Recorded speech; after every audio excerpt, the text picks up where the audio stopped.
చూడలేకపోయాను as a friend. అందరిని నవ్వించే నీకు దేవుడు పెట్టిన పరీక్ష అంటూ అవినాష్ బిడ్డని కోల్పోయిన బాధలో ఉంటే ఒకవైపు కన్నీళ్లు పెట్టుకుంటున్న ఆర్యానా.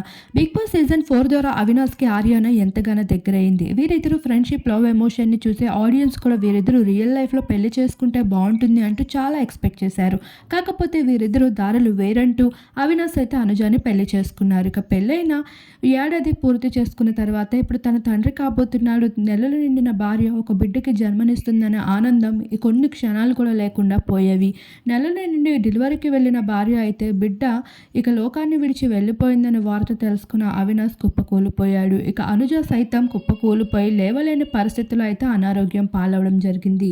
అయితే ఈ సిచ్యువేషన్కి సంబంధించిన ఒక పోస్ట్ని షేర్ చేసుకుంటూ, నా కష్టాల్లో సుఖాల్లో ఉన్నది మీరే, మీ వల్లే నేను ఈ స్థాయికి ఎదిగాను, అందుకే నా బిడ్డని కోల్పోయిన నిజాన్ని మీకు ఒక బాధ్యతతో చెప్పాలనుకుంటున్నాను, ఎలా జరిగింది ఏం జరిగింది అనే విషయాలని అడిగి నన్ను ఇంకా బాధించకండి అంటూ అవినాష్ అయితే ఎమోషనల్ అవుతూ ఒక సాడ్ న్యూస్ని అభిమానులతో షేర్ చేసుకోవడం జరిగింది. ఈ విషయంలో సెలబ్రిటీస్ అందరూ కూడా స్పందిస్తూ వస్తున్నారు.